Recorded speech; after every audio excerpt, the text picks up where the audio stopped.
Hi hello everyone. नमस्कार। मैं doctor Ved Rajput, MPT neuro, paediatric neuro physiotherapist, physio Ved world में आप सभी का स्वागत करते हैं।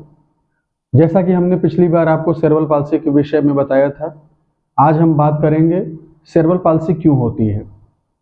सेरेब्रल पाल्सी तीन स्तर पे होने का, मुख्यतः ये तीन लेवल पे हो सकता है। एक तो जन्म के पहले, जन्म के समय और जन्म के बाद। जन्म के पहले की अगर हम बात करें, अगर माँ को मैटरनल एपिलेप्सी है, मिर्गी के दौरे बार बार आते हैं, या वो कोई टॉक्सिक ड्रग का इस्तेमाल कर रही हैं, या फिर रेडिएशन एक्सपोजर में माँ लगातार हैं, या फिर ये कहा जाए कि माँ को हाइपोथायराइडिज्म या हाइपरटेंशन की प्रॉब्लम है, तो बच्चे को सेरेब्रल पाल्सी हो सकती है। जन्म के समय हमने अस्पताल का चुनाव कैसा किया है, वह भी निर्भर करता है कि बच्चे को सीपी हो सकती है या नहीं। जन्म के बाद अगर बच्चे को एनआईसीयू की आवश्यकता पड़ती है, ऑक्सीजन की आवश्यकता पड़ती है, तो यह व्यवस्था उस अस्पताल में है या नहीं है। बच्चे की नॉर्मल डिलीवरी कराई जा रही है या फोर्सेप्स डिलीवरी कराई जा रही है। Forceps delivery is the most common reason for the cerebral palsy. Bleeding in third trimester, अगर थर्ड ट्राइमेस्टर में माँ को ब्लीडिंग, एक्सेस में ब्लीडिंग हो जा रही है, तो यह भी एक कारण है सेरेब्रल पाल्सी होने का। कॉर्ड अराउंड नेक, बच्चा जब पेट में होता है, अगर माँ के पेट में जो गर्भनाल होती है अगर बच्चे के गर्दन में लिपट जाती है, तो यह भी एक कारण है सेरेब्रल पाल्सी होने का। जन्म के बाद क्या क्या समस्याएं होती हैं, अगर हम उस पर बात करें। पोस्टनेटल, जन्म के बाद जब बच्चा पैदा होता है, तो अगर उसको बहुत तेज बुखार हो जाता है, और बच्चा अगर जन्म के समय में, अगर वो समय से पहले पैदा हुआ है, प्री मेच्योर डिलीवरी, मैं यहाँ पे आपको बताना चाहता हूँ कि premature delivery is the commonest reason for the cerebral palsy. अगर कोई बच्चा समय से पहले पैदा हो जाता है, तो यह सबसे ज्यादा कारण देखा गया है सेरेब्रल पाल्सी होने का।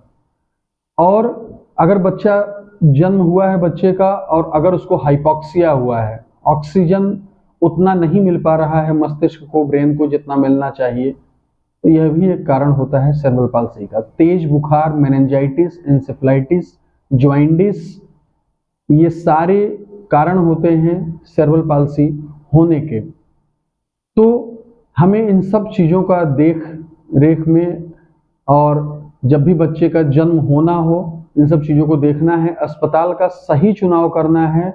हमें यह देखना है कि हम जिस हॉस्पिटल में बच्चे की डिलीवरी कराने जा रहे हैं, उस अस्पताल में जन्म के बाद कोई भी कॉम्प्लिकेशन अगर यदि बच्चे को हमारे होती है, तो उसकी समुचित व्यवस्था अस्पताल में है या नहीं है।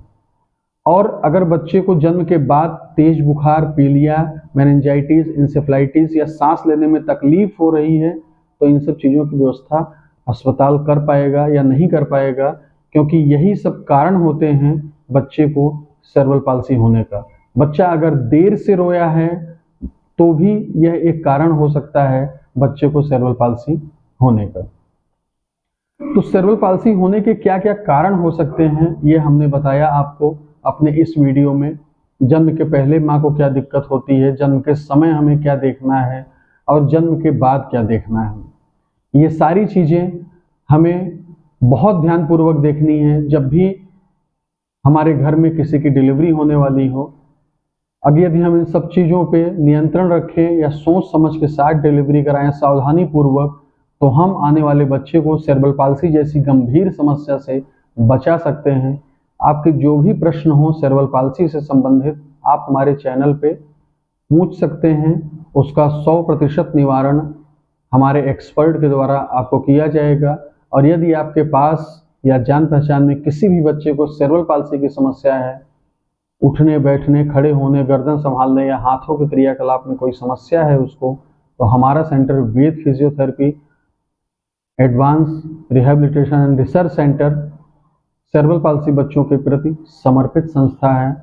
आप हमारे सेंटर में ज़रूर विजिट करें और सेरेब्रल पाल्सी के विषय में अधिक से अधिक जानकारी का लाभ उठाएं। बहुत बहुत धन्यवाद।